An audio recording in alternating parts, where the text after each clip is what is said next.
Hello, this is Sibyl Harmony and Apollo. Boy. And this is a video about how to receive divine guidance. So I'm going to give you some tips on how to do that.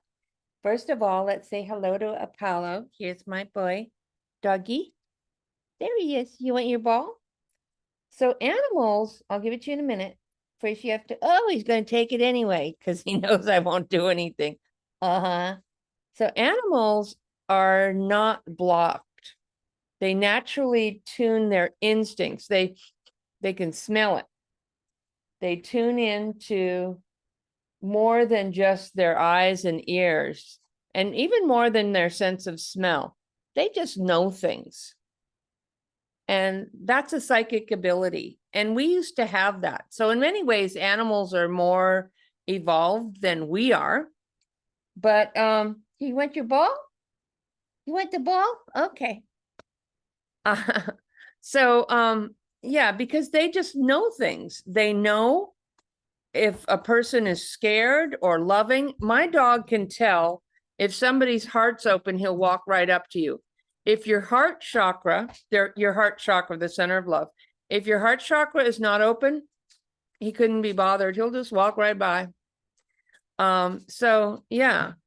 So animals know if you pose a threat, if your heart is open, if you're kind, if you're afraid. If you're afraid, they may feel like something's off, something's wrong, and they may stay away. But they know, okay? So that's one of the ways. Let me move something here. I don't want him to knock something over. Sorry. Don't knock my stuff over. Okay. Yeah, so you have abilities. Everyone here has abilities because you're alive, you're thinking, and you're feeling. And what are some of the ways that you receive guidance? Well, through your feelings, like I said, your thoughts. Through visions, you may see flashes of light if you start to meditate. You might see bumper stickers. A bird may come close, a butterfly. And the universe is always sending you a broadcast of love. But if you're not paying attention, if you're not listening to the whispers, you could very well miss it or think that they're not communicating with me, because we want it to sound like, hello, here's your guidance. And it doesn't always come that way. And why would you talk to somebody who wasn't going to listen to you? So if you're not slowing down enough for a minute or two, slowing down and giving yourself time to kind of tune into that different state of consciousness, what some people would call the unconscious part of you or the higher self. Remember, we're only using 7% of our brain. So we used to have this gift. Humans used to have, kind of like animals have it now, but we've been talked out of it. We've been programmed out of it. We've been dumbed down. We've been programmed to think that psychic intuition is weird. Feelings are weird if you're too emotional.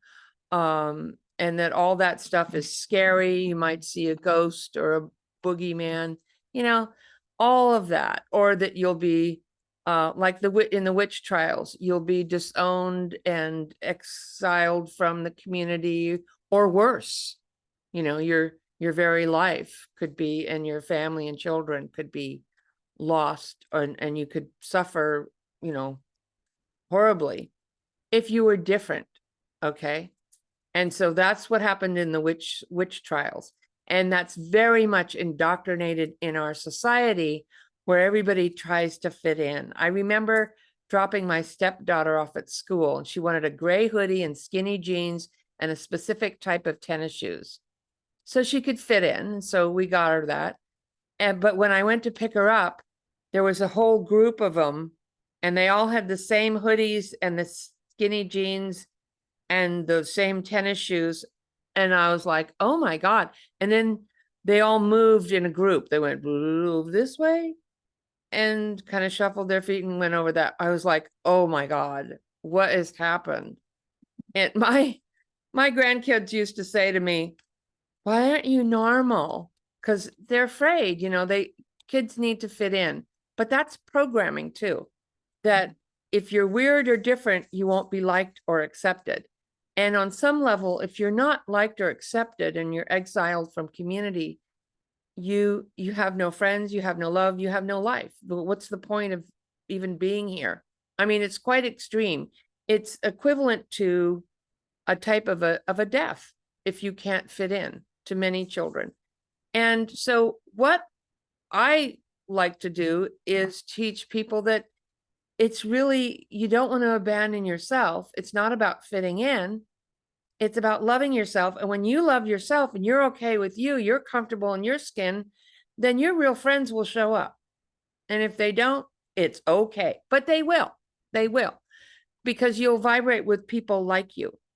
And if you want to keep the friends you have, and that's okay. Either you'll raise them up to your level of consciousness, or you might not be as close, and you might kind of start to realize, oh, this doesn't really feel good anymore because I've grown and they're not really.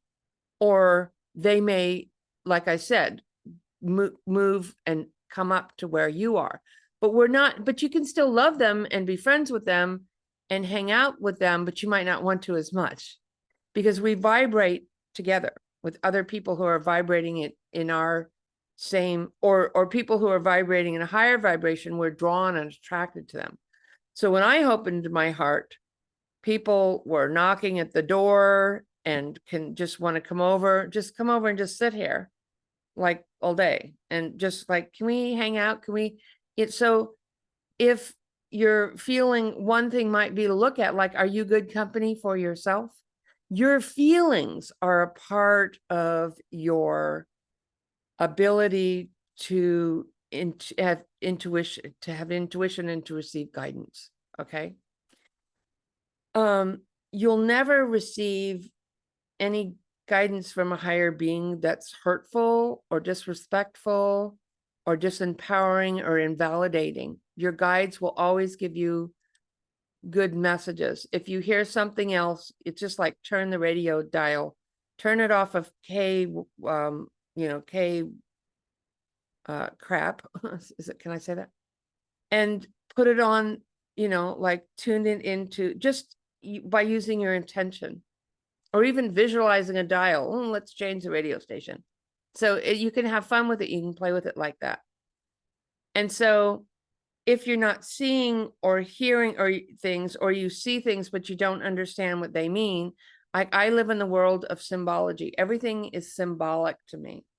But if you don't have a symbology language, and you may, or understand what you're looking at, if you're seeing things in your mind's eye or in front of you, a bird, then you'll more be willed to, your body will lean forward, or you'll just feel like you'll get thoughts like, I need to do this, or I really like that song.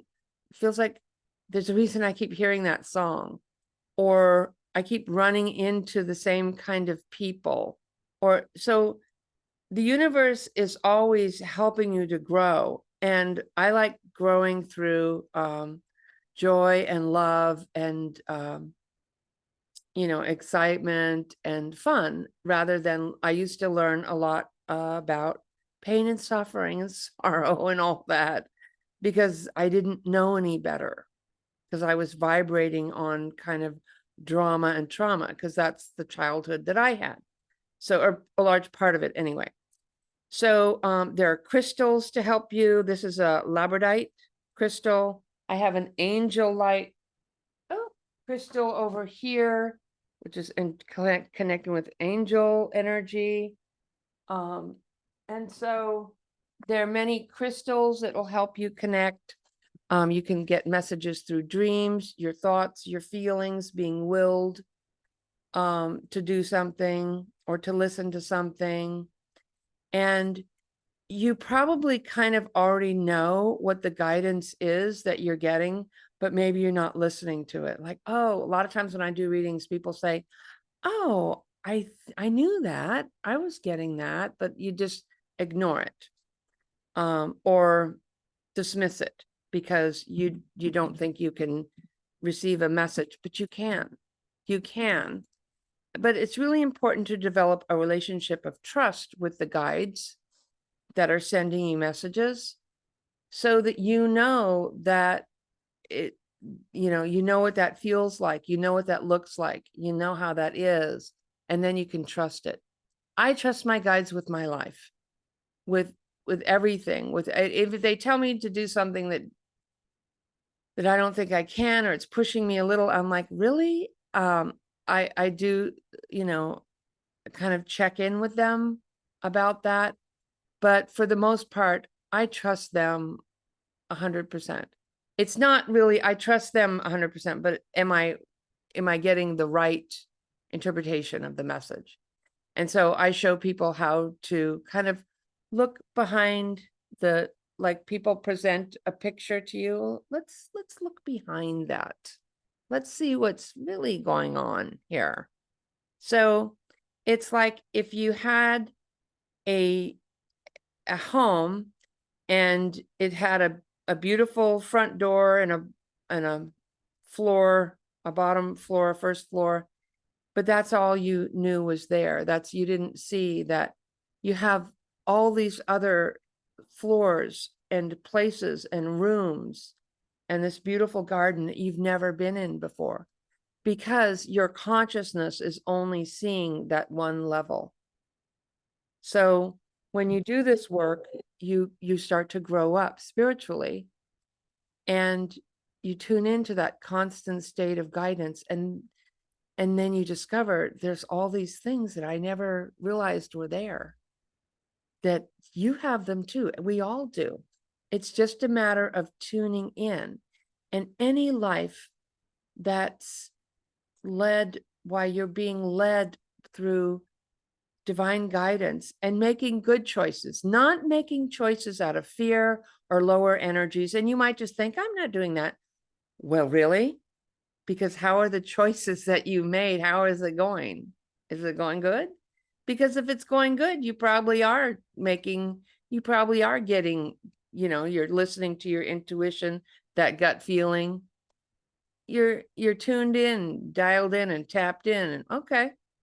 But if the choices that you're making are like, wait a minute, or you're feeling stuff like, what is that? You've got energy in your space. And so we need to clear that energy, that confusion, that chaos, those invalidation energies that we all have from abuse, or, even from something from a past life. And if you say, well, I've never been abused. Well, that's what I thought, until I realized, wait a minute. I've been verbally abused. I've been emotionally abused. I've had things projected on me. I thought nobody's beating me, so, probably okay. No. So there's always more. There's always the next level. And it's so important, not only for if you want to do this work, but just to be in your life. Steve Jobs meditated, went to an ashram and meditated to tune into his intuition. A lot of people who are well-known and successful, tune into their inner gut, their knowing, their better angels. And what I mean successful, I'm like, what is success? A life with meaning and purpose, having that stillness, that inner peace within you, knowing that you're going to be okay no matter what, knowing that you're being taken care of, knowing that you're being guided, knowing that you can trust yourself, and the people around, can you trust the people around you? But you can certainly trust your guides. So that is a life of purpose, meaning, wisdom, joy, peace. And I would call that successful. Yeah. Okay. So if you like this video, please subscribe and ring the bell, and you'll get videos when I put them out. You'll know, because the little bell will ring on your phone or your computer that I'm putting a video out. I'm usually putting these spiritual videos out on Thursday, and I do other videos throughout the week. on different topics. So, okay. So take care and please subscribe. It's totally free and it supports me in this work. Thanks so much. Take care and we'll see you next time. Bye.